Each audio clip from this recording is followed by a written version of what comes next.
The Thing on the Doorstep by Howard Phillips Lovecraft. Chapter 1. It is true that I have sent 6 bullets through the head of my best friend, and yet I hope to show by this statement that I am not his murderer. At first I shall be called a madman, madder than the man I shot in his cell at the Arkham Sanitarium.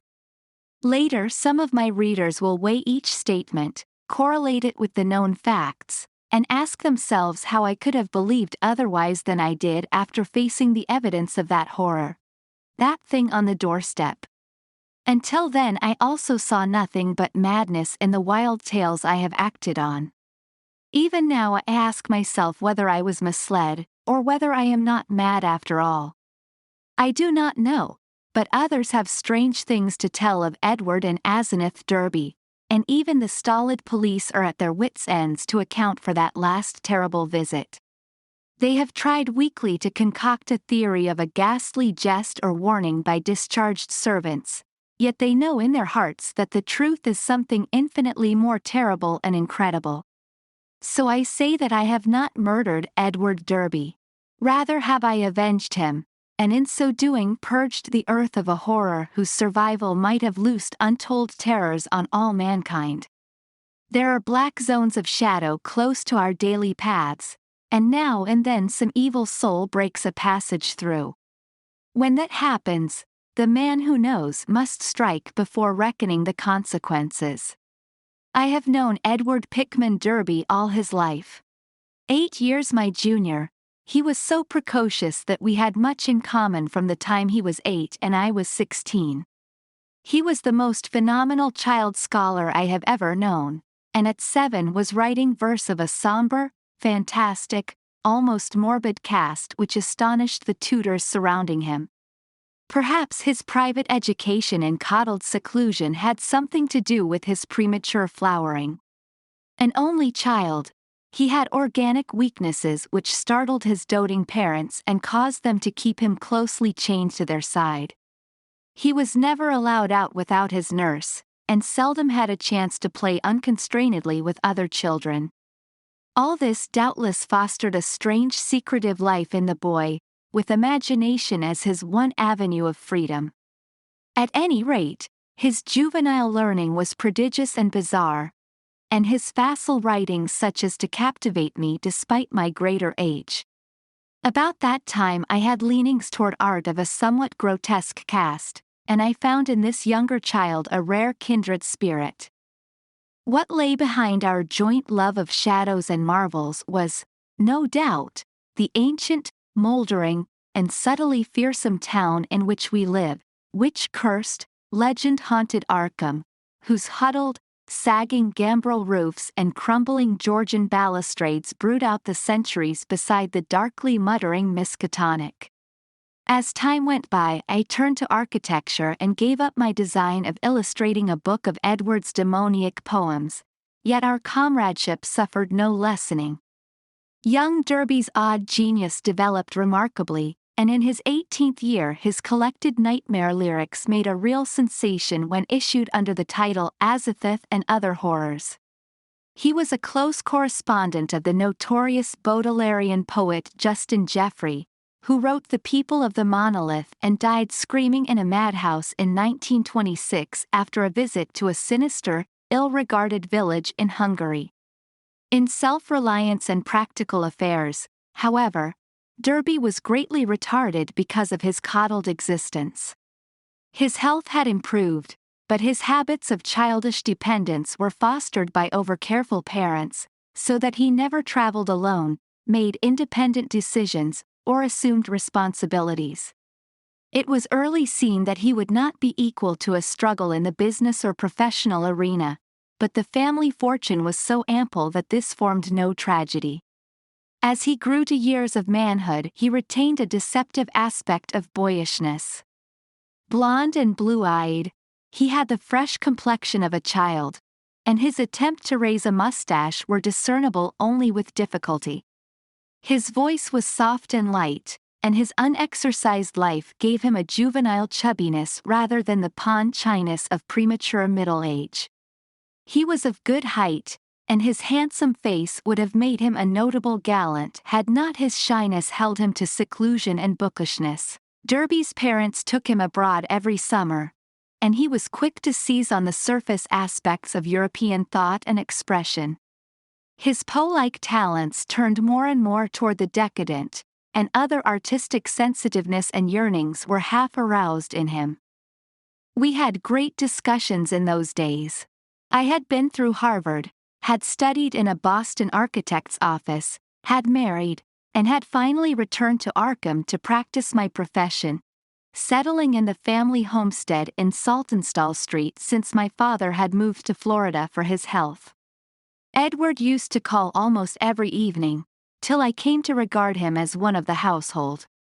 He had a characteristic way of ringing the doorbell or sounding the knocker that grew to be a veritable code signal, so that after dinner I always listened for the familiar 3 brisk strokes followed by 2 more after a pause. Less frequently I would visit at his house and note with envy the obscure volumes in his constantly growing library. Derby went through Miskatonic University in Arkham since his parents would not let him board away from them. He entered at 16 and completed his course in 3 years, majoring in English and French literature and receiving high marks in everything but mathematics and the sciences. He mingled very little with the other students, though looking enviously at the daring, or bohemian, set, whose superficially smart, language and meaningless ironic pose he aped, and whose dubious conduct he wished he dared adopt. What he did do was to become an almost fanatical devotee of subterranean magical lore, for which Miskatonic's library was and is famous. Always a dweller on the surface of fantasy and strangeness, he now delved deep into the actual runes and riddles left by a fabulous past for the guidance or puzzlement of posterity. He read things like the frightful Book of Ibn, the Unausprechlichen Kulten of von Junst, and the forbidden Necronomicon of the mad Arab Abdul al-Hazred, though he did not tell his parents he had seen them. Edward was 20 when my son and only child was born, and seemed pleased when I named the newcomer Edward Derby Upton after him. By the time he was 25, Edward Derby was a prodigiously learned man and a fairly well-known poet and fantasiste, though his lack of contacts and responsibilities had slowed down his literary growth by making his products derivative and overbookish. I was perhaps his closest friend, finding him an inexhaustible mine of vital theoretical topics, while he relied on me for advice in whatever matters he did not wish to refer to his parents. He remained single, more through shyness, inertia, and parental protectiveness than through inclination, and moved in society only to the slightest and most perfunctory extent. When the war came, both health and ingrained timidity kept him at home. I went to Plattsburgh for a commission but never got overseas. So the years wore on.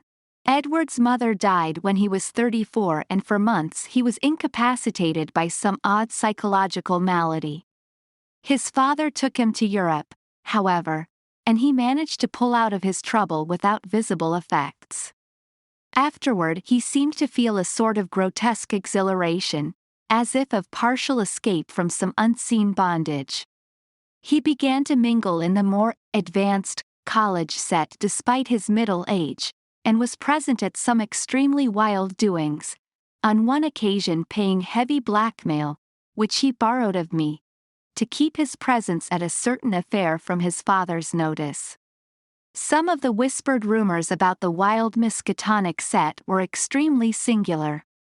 There was even talk of black magic and of happenings utterly beyond credibility. Chapter 2. Edward was 38 when he met Asenath Waite.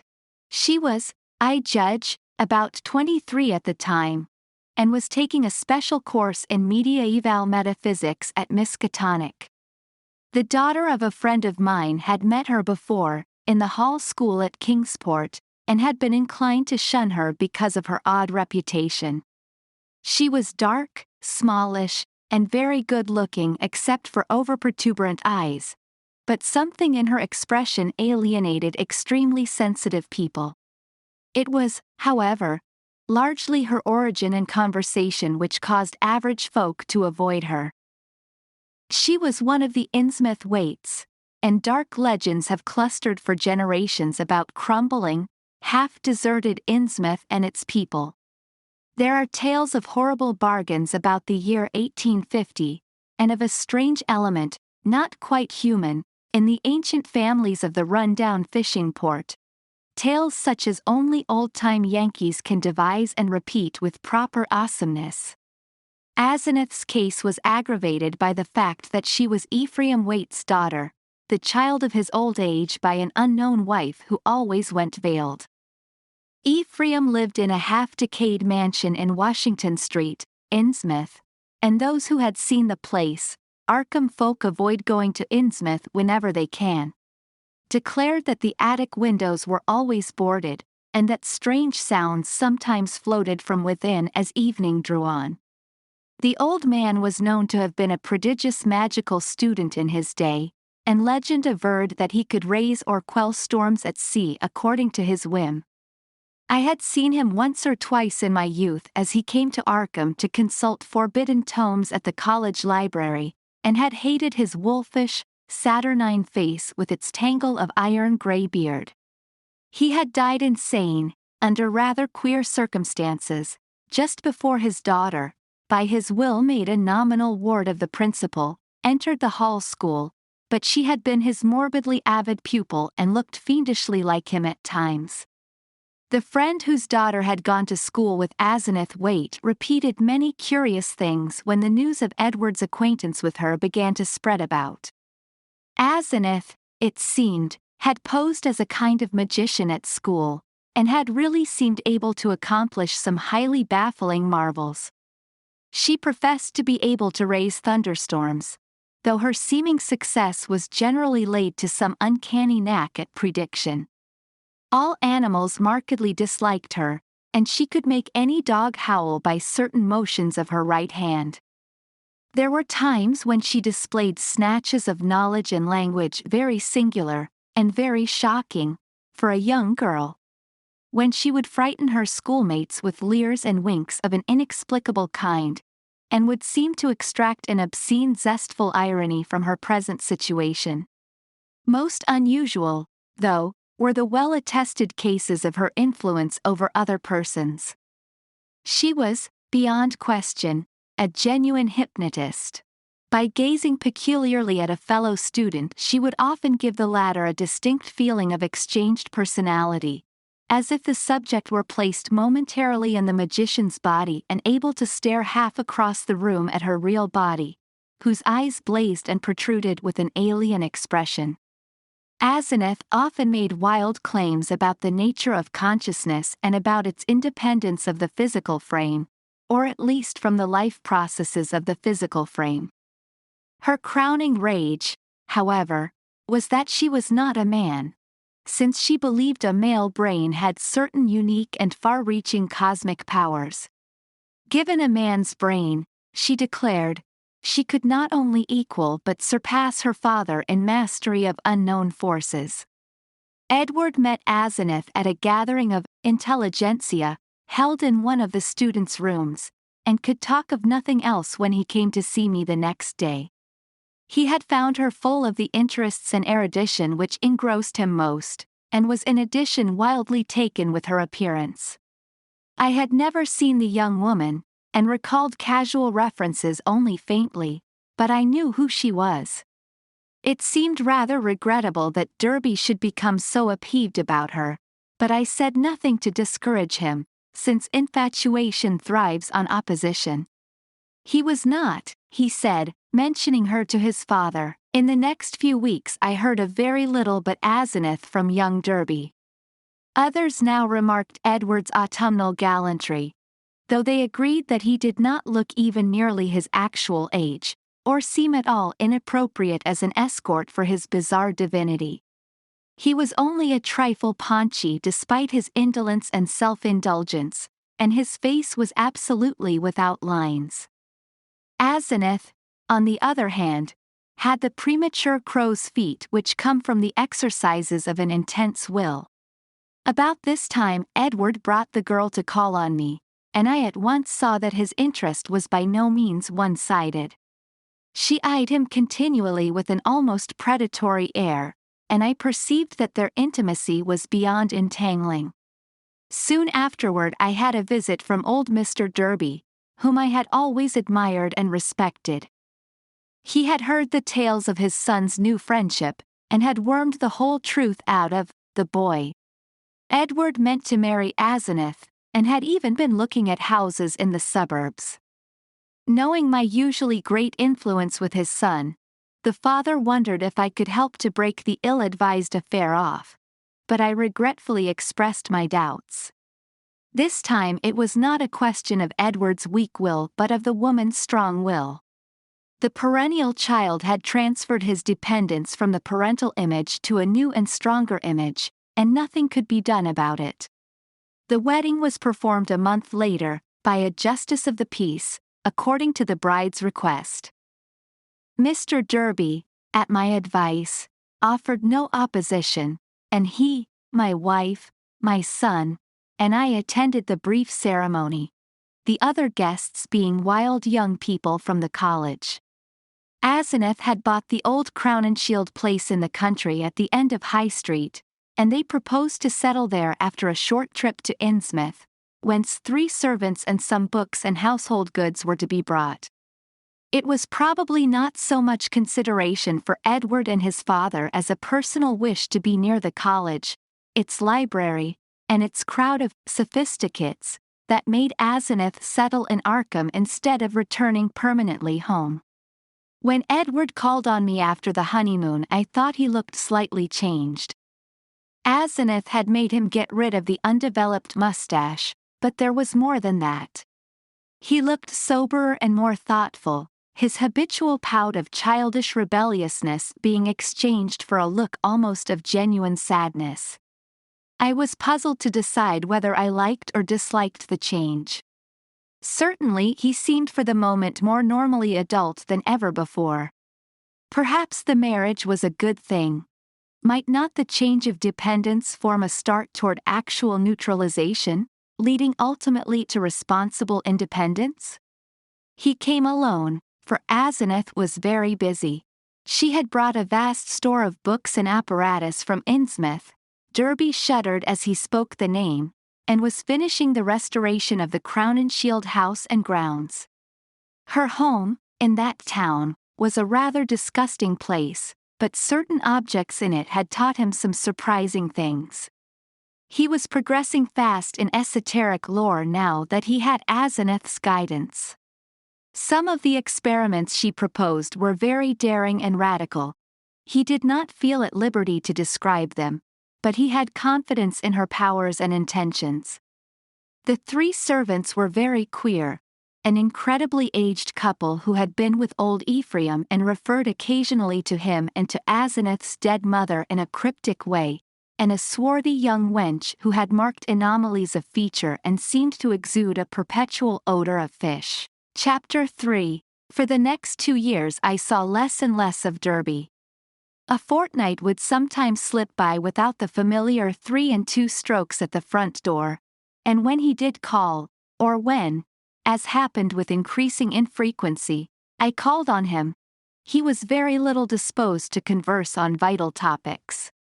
He had become secretive about those occult studies which he used to describe and discuss so minutely, and preferred not to talk of his wife. She had aged tremendously since her marriage, till now, oddly enough, she seemed the elder of the 2. Her face held the most concentrated determined expression I had ever seen, and her whole aspect seemed to gain a vague, unplaceable repulsiveness. My wife and son noticed it as much as I, and we all ceased gradually to call on her, for which, Edward admitted in one of his boyishly tactless moments, she was unmitigatedly grateful. Occasionally the Derbys would go on long trips, ostensibly to Europe, though Edward sometimes hinted at obscurer destinations. It was after the first year that people began talking about the change in Edward Derby.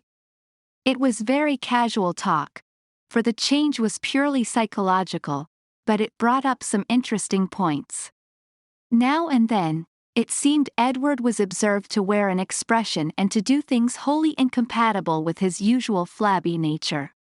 For example, although in the old days he could not drive a car, he was now seen occasionally to dash into or out of the old Crown and Shield driveway with Asenath's powerful Packard, handling it like a master, and meeting traffic entanglements with a skill and determination utterly alien to his accustomed nature. In such cases he seemed always to be just back from some trip or just starting on one. What sort of trip? No one could guess, although he mostly favored the Innsmouth road. Oddly, the metamorphosis did not seem altogether pleasing. People said he looked too much like his wife, or like old Ephraim Waite himself, in these moments, or perhaps these moments seemed unnatural because they were so rare. Sometimes, hours after starting out in this way, he would return listlessly sprawled on the rear seat of the car while an obviously hired chauffeur or mechanic drove.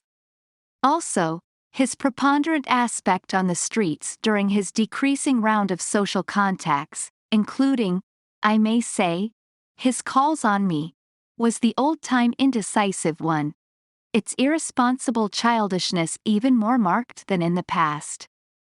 While Asenath's face aged, Edward, aside from those exceptional occasions, actually relaxed into a kind of exaggerated immaturity, save when a trace of the new sadness or understanding would flash across it.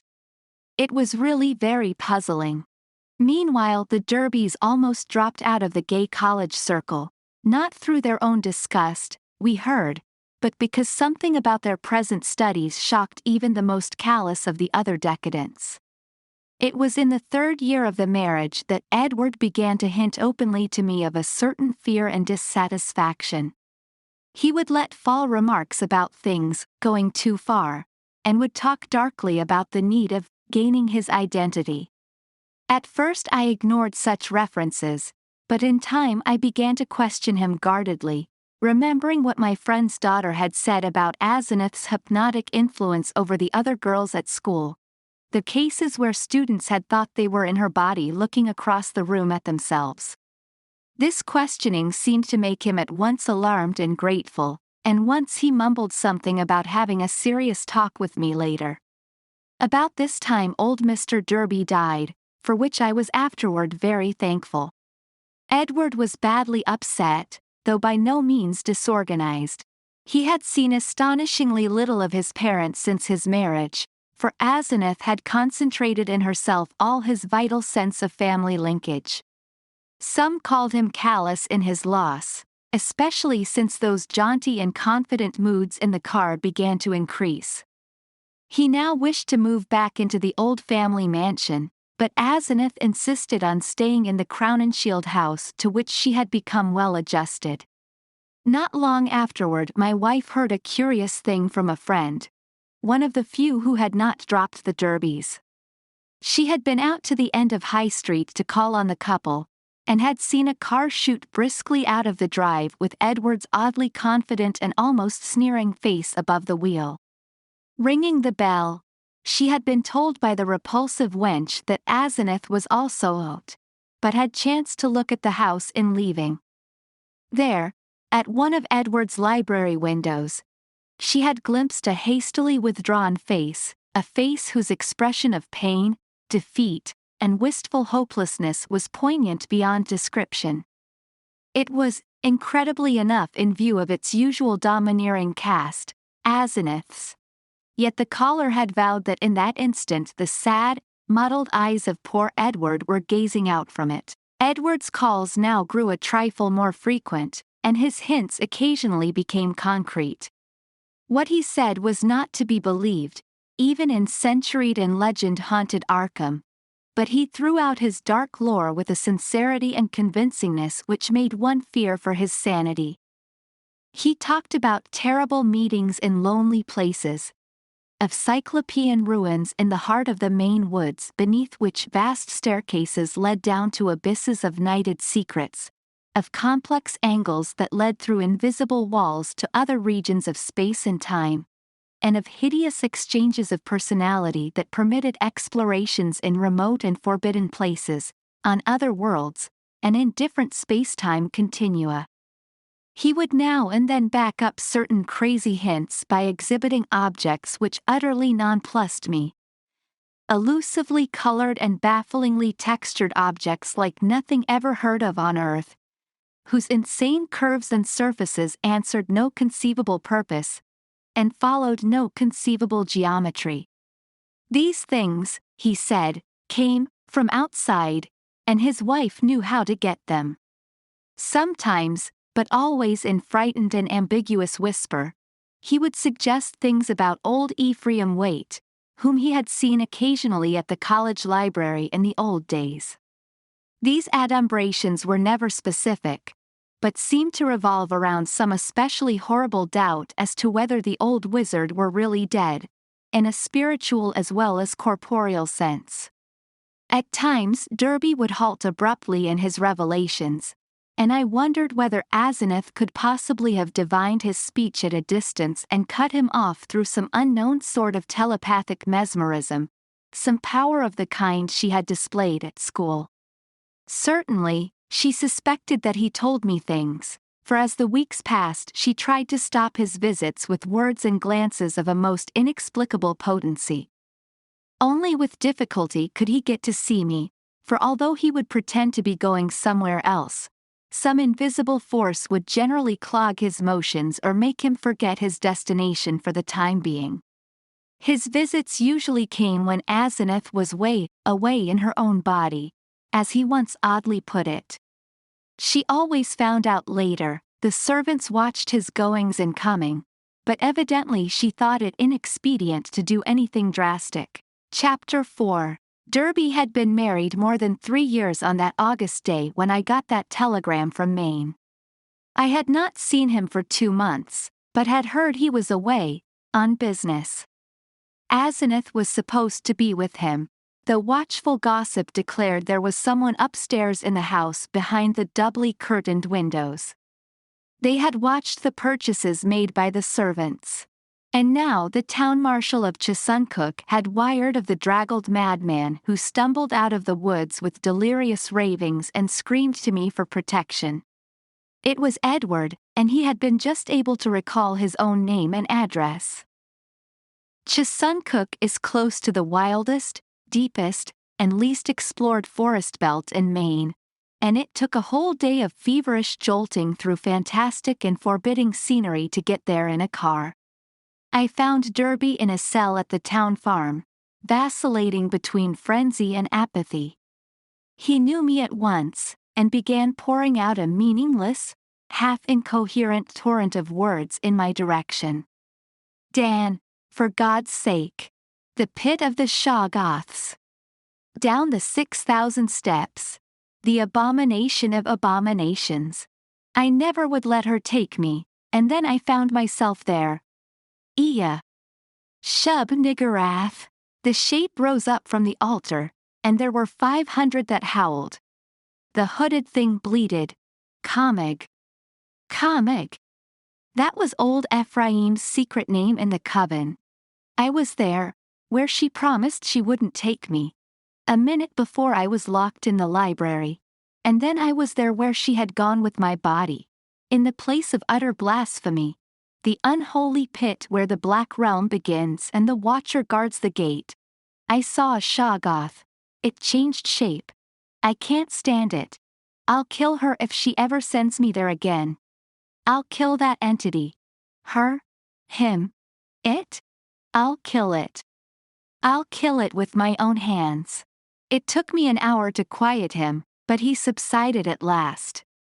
The next day I got him decent clothes in the village, and set out with him for Arkham. His fury of hysteria was spent, and he was inclined to be silent, though he began muttering darkly to himself when the car passed through Augusta, as if the sight of a city aroused unpleasant memories. It was clear that he did not wish to go home, and considering the fantastic delusions he seemed to have about his wife, delusions undoubtedly springing from some actual hypnotic ordeal to which he had been subjected, I thought it would be better if he did not. I resolved, put him up myself for a time. No matter what unpleasantness it would make with Asenath. Later I would help him get a divorce, for most assuredly there were mental factors which made this marriage suicidal for him. When we struck open country again, Derby's muttering faded away, and I let him nod and drowse on the seat beside me as I drove. During our sunset dash through Portland, the muttering commenced again, more distinctly than before, and as I listened I caught a stream of utterly insane drivel about Asenath. The extent to which she had preyed on Edward's nerves was plain, for he had woven a whole set of hallucinations around her. His present predicament, he mumbled furtively, was only one of a long series.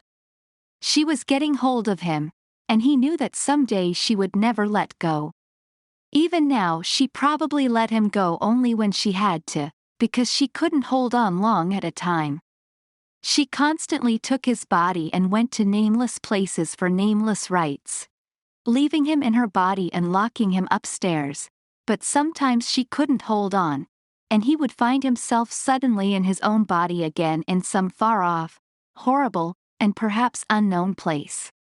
Sometimes she'd get hold of him again and sometimes she couldn't.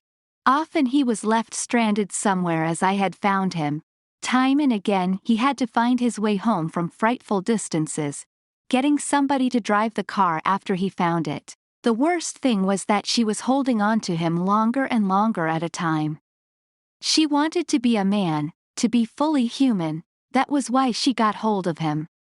She had sensed the mixture of fine wrought brain and weak will in him. Some day she would crowd him out and disappear with his body. Disappear to become a great magician like her father and leave him marooned in that female shell that wasn't even quite human. Yes, he knew about the Innsmouth blood now. There had been traffic with things from the sea. It was horrible. And old Ephraim, he had known the secret, and when he grew old did a hideous thing to keep alive. He wanted to live forever. Asenath would succeed. One successful demonstration had taken place already.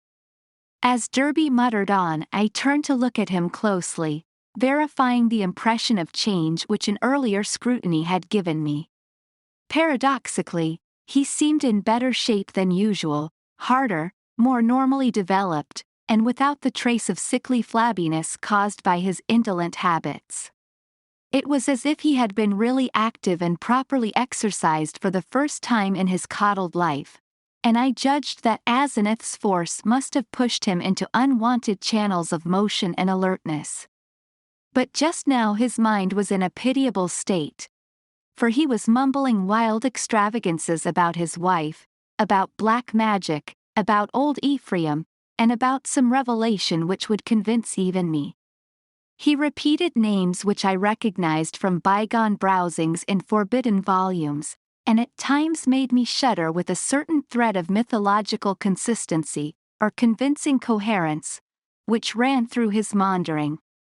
Again and again he would pause, as if to gather courage for some final and terrible disclosure.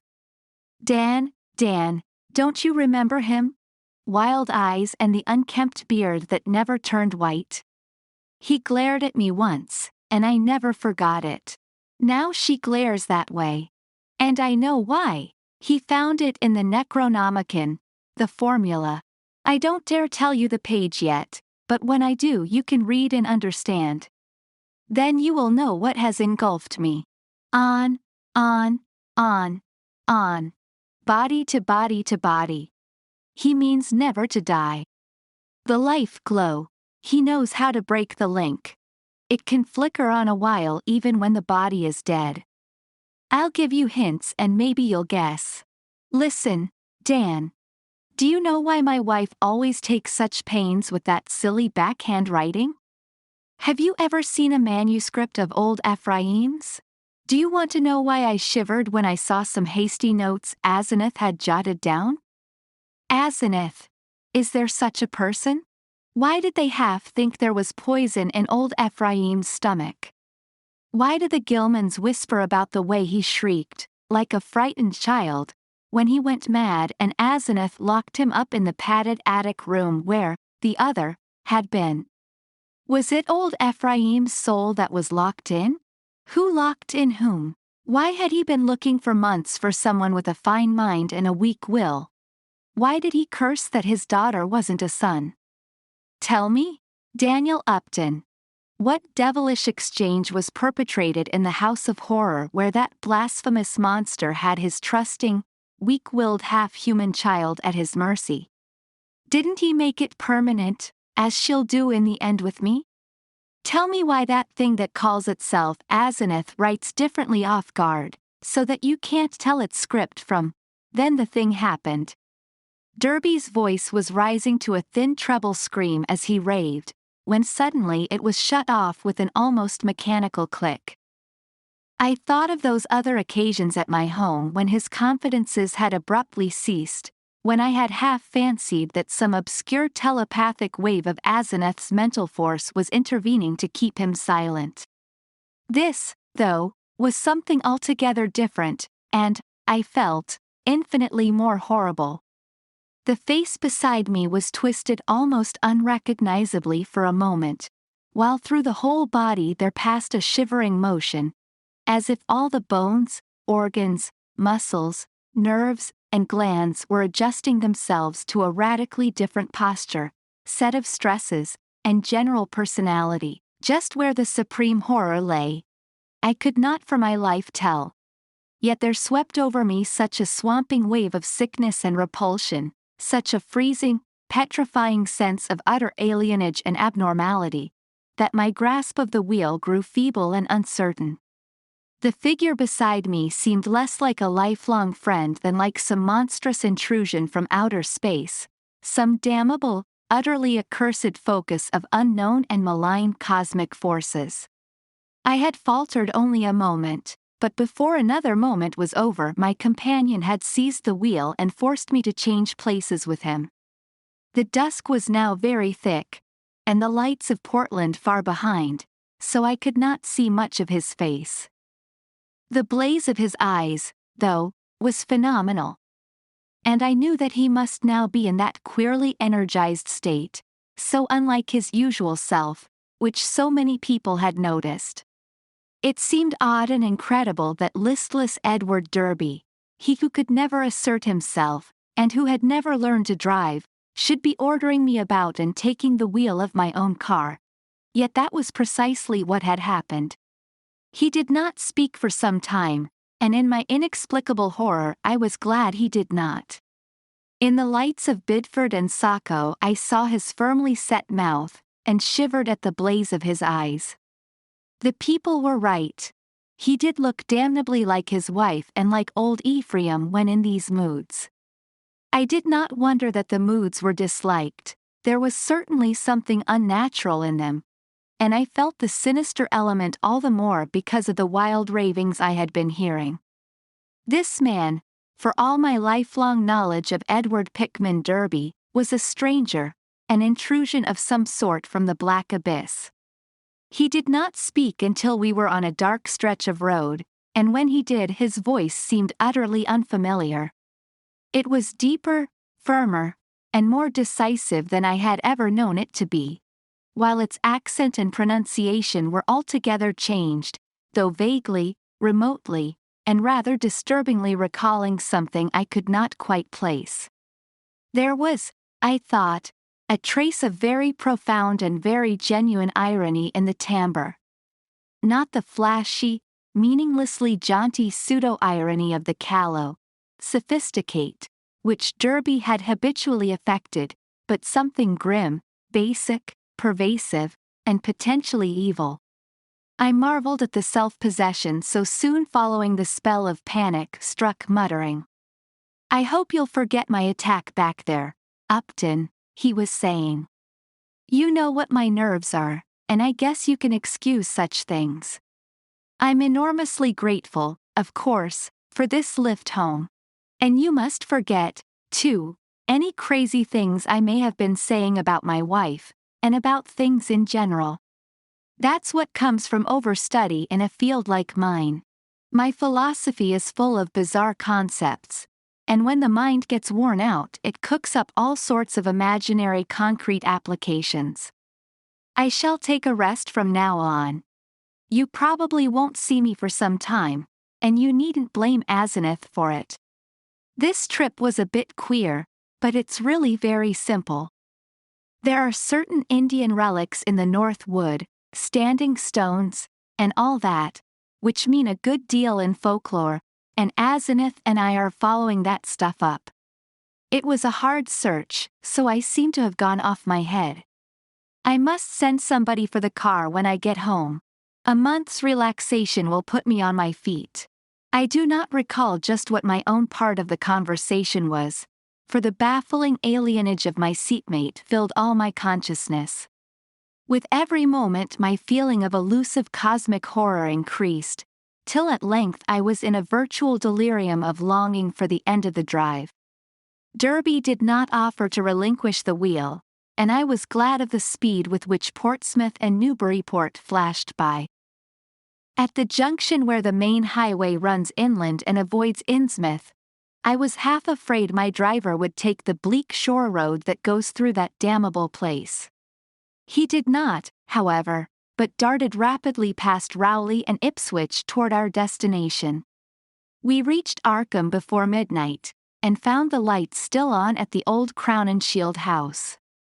Derby left the car with a hasty repetition of his thanks, and I drove home alone with a curious feeling of relief. It had been a terrible drive, all the more terrible because I could not quite tell why, and I did not regret Derby's forecast of a long absence from my company. The next 2 months were full of rumors. People spoke of seeing Derby more and more in his new energized state, and Asenath was scarcely ever into her callers. I had only one visit from Edward, when he called briefly in Asenath's car, duly reclaimed from wherever he had left it in Maine, to get some books he had lent me. He was in his new state, and paused only long enough for some evasively polite remarks. It was plain that he had nothing to discuss with me when in this condition, and I noticed that he did not even trouble to give the old 3 and 2 signal when ringing the doorbell. As on that evening in the car, I felt a faint, infinitely deep horror which I could not explain, so that his swift departure was a prodigious relief.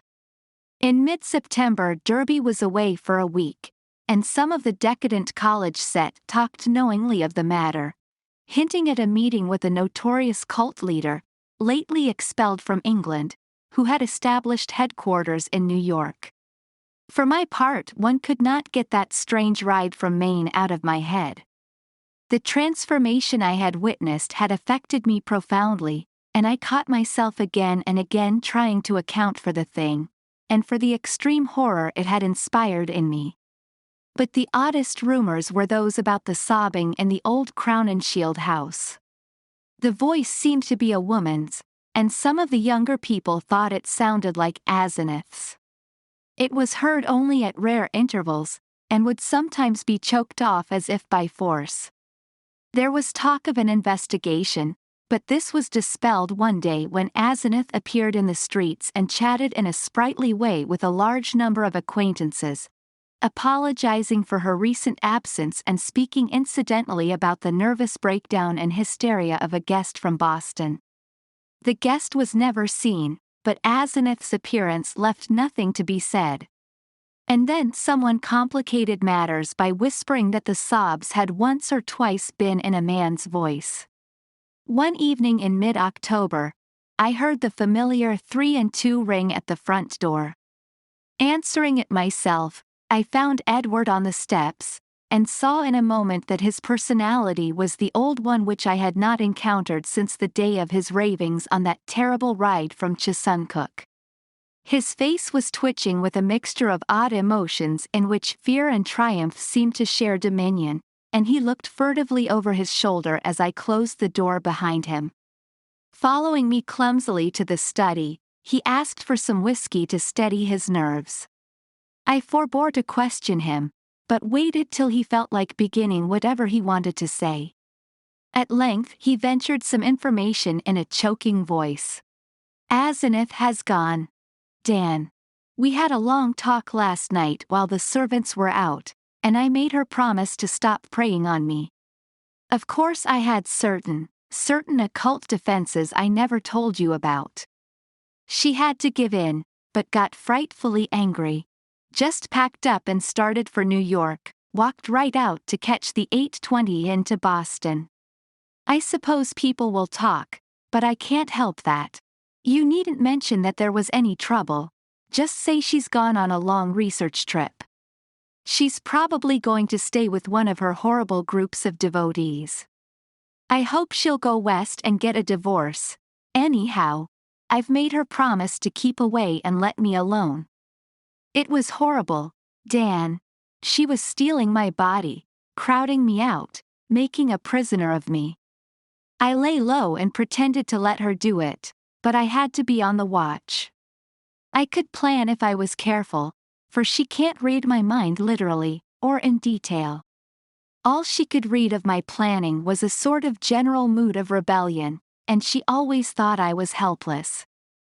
Never thought I could get the best of her, but I had a spell or two that worked. Derby looked over his shoulder and took some more whiskey. I paid off those damned servants this morning when they got back. They were ugly about it, and asked questions, but they went. They're her kin, Innsmouth people, and were hand and glove with her. I hope they'll let me alone. I didn't like the way they laughed when they walked away. I must get as many of Dad's old servants again as I can. I'll move back home now. I suppose you think I'm crazy, Dan, but Arkham history ought to hint at things that back up what I've told you, and what I'm going to tell you. You've seen one of the changes, too, in your car after I told you about Asenath that day coming home from Maine. That was when she got me, drove me out of my body. The last thing I remember was when I was all worked up trying to tell you what that she-devil is. Then she got me, and in a flash I was back at the house, in the library where those damned servants had me locked up, and in that cursed fiend's body that isn't even human. You know it was she you must have ridden home with, that praying wolf in my body. You ought to have known the difference. I shuddered as Derby paused. Surely, I had known the difference, yet could I accept an explanation as insane as this? But my distracted caller was growing even wilder. I had to save myself. I had to. Dan. She'd have got me for good at Hallowmass. They hold a Sabbath up there beyond Chesuncook, and the sacrifice would have clinched things. She'd have got me for good. She'd have been I, and I'd have been she, forever. Too late. My buddy'd have been hers for good. She'd have been a man, and fully human, just as she wanted to be. I suppose she'd have put me out of the way. Killed her own ex-body with me in it. Damn her. Just as she did before. Just as she did. Or it did before. Edward's face was now atrociously distorted, and he bent it uncomfortably close to mine as his voice fell to a whisper. You must know what I hinted in the car, that she isn't Asenath at all, but really old Ephraim himself. I suspected it 1.5 years ago, and I know it now. Her handwriting shows it when she goes off guard. Sometimes she jots down a note in writing that's just like her father's manuscripts, stroke for stroke. And sometimes she says things that nobody but an old man like Ephraim could say. He changed forms with her when he felt death coming. She was the only one he could find with the right kind of brain and a weak enough will. He got her body permanently, just as she almost got mine, and then poisoned the old body he'd put her into. Haven't you seen old Ephraim's soul glaring out of that she-devil's eyes dozens of times, and out of mine when she has control of my body? The whisperer was panting, and paused for breath. I said nothing, and when he resumed his voice was nearer normal. This, I reflected, was a case for the asylum, but I would not be the one to send him there. Perhaps time and freedom from Asenath would do its work. I could see that he would never wish to dabble in morbid occultism again. I'll tell you more later. I must have a long rest now. I'll tell you something of the forbidden horrors she led me into. Something of the age-old horrors that even now are festering in out-of-the-way corners with a few monstrous priests to keep them alive. Some people know things about the universe that nobody ought to know, and can do things that nobody ought to be able to do. I've been in it up to my neck, but that's the end. Today I'd burn that damned Necronomicon and all the rest if I were librarian at Miskatonic. But she can't get me now. I must get out of that accursed house as soon as I can, and settle down at home. You'll help me, I know, if I need help. Those devilish servants, you know, and if people should get too inquisitive about Asenath. You see, I can't give them her address. Then there are certain groups of searchers, certain cults, you know, that might misunderstand our breaking up. Some of them have damnably curious ideas and methods. I know you'll stand by me if anything happens, even if I have to tell you a lot that will shock you. I had Edward stay and sleep in one of the guest chambers that night, and in the morning he seemed calmer. We discussed certain possible arrangements for his moving back into the Derby mansion, and I hoped he would lose no time in making the change. He did not call the next evening, but I saw him frequently during the ensuing weeks. We talked as little as possible about strange and unpleasant things, but discussed the renovation of the old Derby house, and the travels which Edward promised to take with my son and me the following summer. Of Asenath we said almost nothing, for I saw that the subject was a peculiarly disturbing one. Gossip, of course, was rife, but that was no novelty in connection with the strange ménage at the old Crown and Shield house. One thing I did not like was what Derby's banker let fall in an over-expansive mood at the Miskatonic Club. About the checks Edward was sending regularly to a Moses and Abigail Sargent and a Eunice Babson in Innsmouth. That looked as if those evil-faced servants were extorting some kind of tribute from him. Yet he had not mentioned the matter to me. I wished that the summer, and my son's Harvard vacation, would come, so that we could get Edward to Europe. He was not, I soon saw, mending as rapidly as I had hoped he would. For there was something a bit hysterical in his occasional exhilaration, while his moods of fright and depression were altogether too frequent. The old Derby house was ready by December, yet Edward constantly put off moving. Though he hated and seemed to fear the Crown and Shield place, he was at the same time queerly enslaved by it. He could not seem to begin dismantling things, and invented every kind of excuse to postpone action. When I pointed this out to him he appeared unaccountably frightened. His father's old butler, who was there with other reacquired servants, told me one day that Edward's occasional prowlings about the house, and especially down cellar, looked odd and unwholesome to him. I wondered if Asenath had been writing disturbing letters, but the butler said there was no mail which could have come from her. It was about Christmas that Derby broke down one evening while calling on me. I was steering the conversation toward next summer's travels when he suddenly shrieked and leapt up from his chair with a look of shocking, uncontrollable fright, a cosmic panic and loathing such as only the nether gulfs of nightmare could bring to any sane mind. My brain. God, Dan, it's tugging. From beyond. Knocking, clawing. That she-devil, even now, Ephraim, Comig, the pit of the Shoggoths. Ea, Shub-Niggurath, the goat with 1,000 young. The flame, beyond body, beyond life, in the earth. Oh, God. I pulled him back to his chair and poured some wine down his throat as his frenzy sank to a dull apathy. He did not resist, but kept his lips moving as if talking to himself. Presently I realized that he was trying to talk to me, and bent my ear to his mouth to catch the feeble words. Again, she's trying. I might have known. Nothing can stop that force. Not distance nor magic, nor death. It comes and comes, mostly in the night. I can't leave. It's horrible. Oh, God, Dan. If you only knew as I do just how horrible it is. When he had slumped down into a stupor, I propped him with pillows and let normal sleep overtake him. I did not call a doctor, for I knew what would be said of his sanity, and wished to give nature a chance if I possibly could. He waked at midnight, and I put him to bed upstairs, but he was gone by morning. He had let himself quietly out of the house, and his butler, when called on the wire, said he was at home pacing about the library. Edward went to pieces rapidly after that. He did not call again, but I went daily to see him.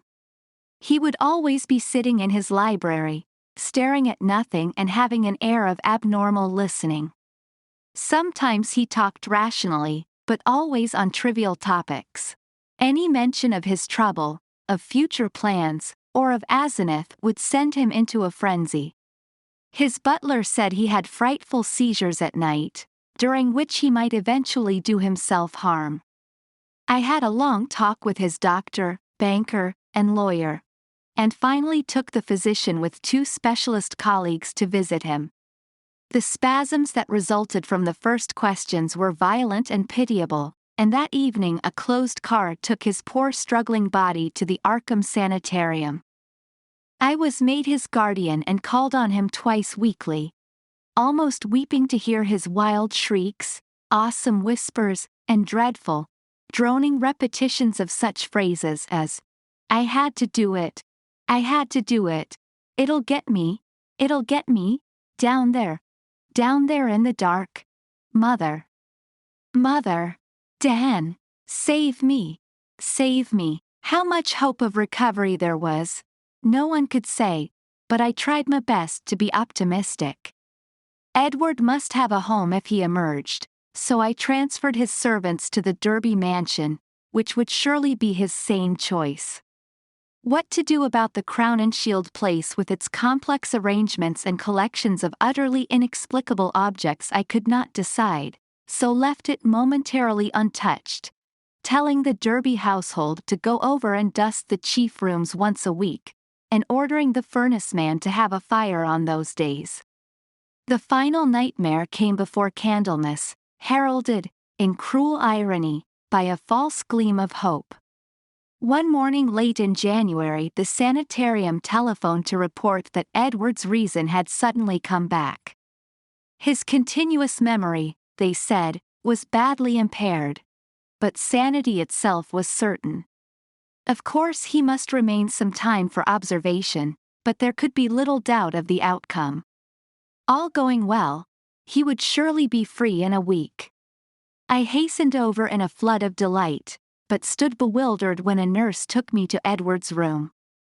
The patient rose to greet me, extending his hand with a polite smile, but I saw in an instant that he bore the strangely energized personality which had seemed so foreign to his own nature, the competent personality I had found so vaguely horrible, and which Edward himself had once vowed was the intruding soul of his wife. There was the same blazing vision, so like Asenath's and old Ephraim's, and the same firm mouth. And when he spoke I could sense the same grim, pervasive irony in his voice, the deep irony so redolent of potential evil. This was the person who had driven my car through the night 5 months before, the person I had not seen since that brief call when he had forgotten the old-time doorbell signal and stirred such nebulous fears in me. And now he filled me with the same dim feeling of blasphemous alienage and ineffable cosmic hideousness. He spoke affably of arrangements for release, and there was nothing for me to do but assent, despite some remarkable gaps in his recent memories.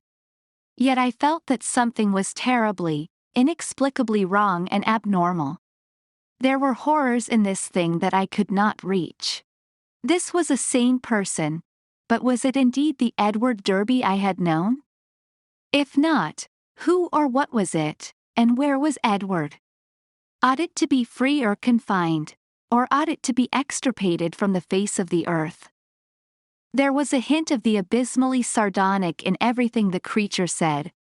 The azimuth-like eyes lent a special and baffling mockery to certain words about the early liberty earned by an especially close confinement. I must have behaved very awkwardly, and was glad to beat a retreat. All that day and the next I racked my brain over the problem. What had happened? What sort of mind looked out through those alien eyes in Edward's face? I could think of nothing but this dimly terrible enigma, and gave up all efforts to perform my usual work. The second morning the hospital called up to say that the recovered patient was unchanged, and by evening I was close to a nervous collapse, a state I admit, though others will vow it colored my subsequent vision. I have nothing to say on this point except that no madness of mind could account for all the evidence. Chapter 5. It was in the night after that second evening, that stark, utter horror burst over me and weighted my spirit with a black, clutching panic from which it can never shake free. It began with a telephone call just before midnight. I was the only one up, and sleepily took down the receiver in the library. No one seemed to be on the wire, and I was about to hang up and go to bed when my ear caught a very faint suspicion of sound at the other end. Was someone trying under great difficulties to talk? As I listened, I thought I heard a sort of half-liquid bubbling noise. Glub, glub, glub, which had an odd suggestion of inarticulate, unintelligible word and syllable divisions. I called, "Who is it?" But the only answer was, "Glub, glub, glub glub."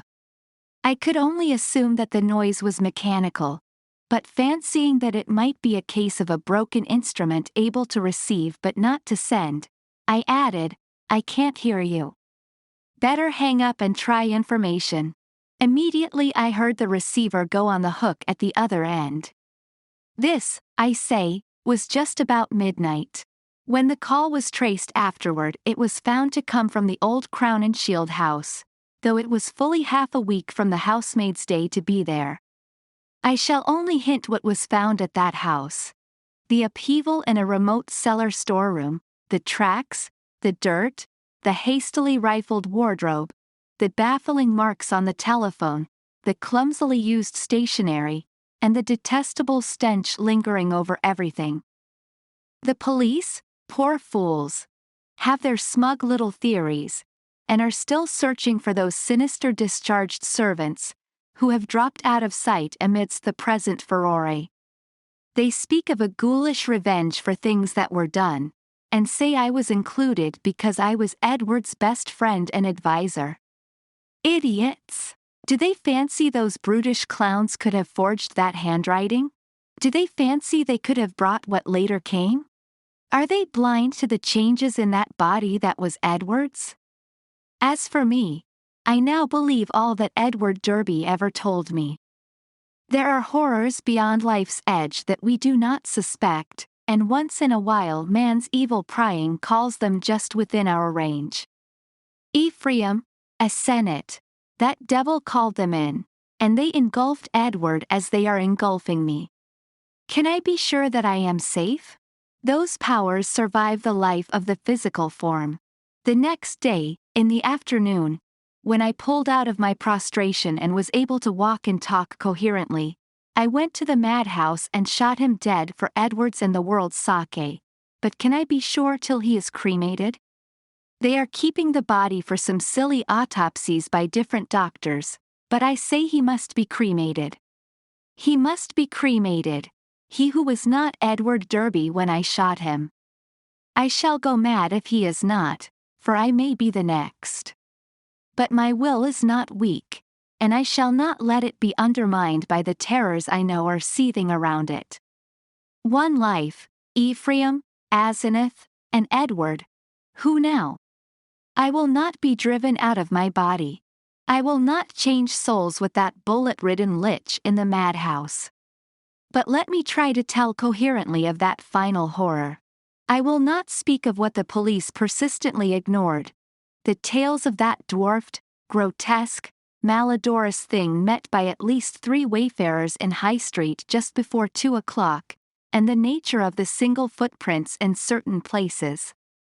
I will say only that just about 2 the doorbell and knocker waked me, doorbell and knocker both, APLIED alternately and uncertainly in a kind of weak desperation, and each trying to keep Edward's old signal of 3 and 2 strokes. Roused from sound sleep, my mind leapt into a turmoil. Derby at the door, and remembering the old code. That new personality had not remembered it. Was Edward suddenly back in his rightful state?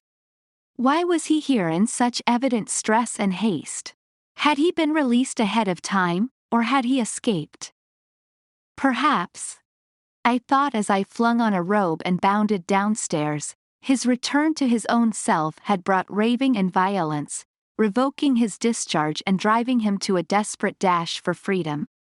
Whatever had happened, he was good old Edward again, and I would help him. When I opened the door into the elm-arched blackness, a gust of insufferably fetid wind almost flung me prostrate. I choked in nausea, and for a second scarcely saw the dwarfed, humped figure on the steps. The summons had been Edward's, but who was this foul, stunted parody? Where had Edward had time to go? His ring had sounded only a second before the door opened. The collar had on one of Edward's overcoats, its bottom almost touching the ground, and its sleeves rolled back yet still covering the hands. On the head was a slouch hat pulled low, while a black silk muffler concealed the face.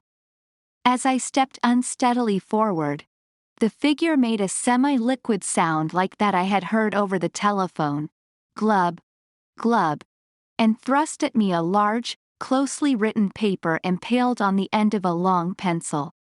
Still reeling from the morbid and unaccountable fetor, I seized the paper and tried to read it in the light from the doorway. Beyond question, it was in Edward's script. But why had he written when he was close enough to ring? And why was the script so awkward, coarse and shaky?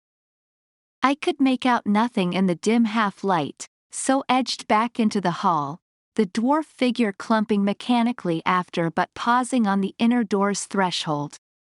The odor of this singular messenger was really appalling, and I hoped, not in vain, thank God, that my wife would not wake and confront it.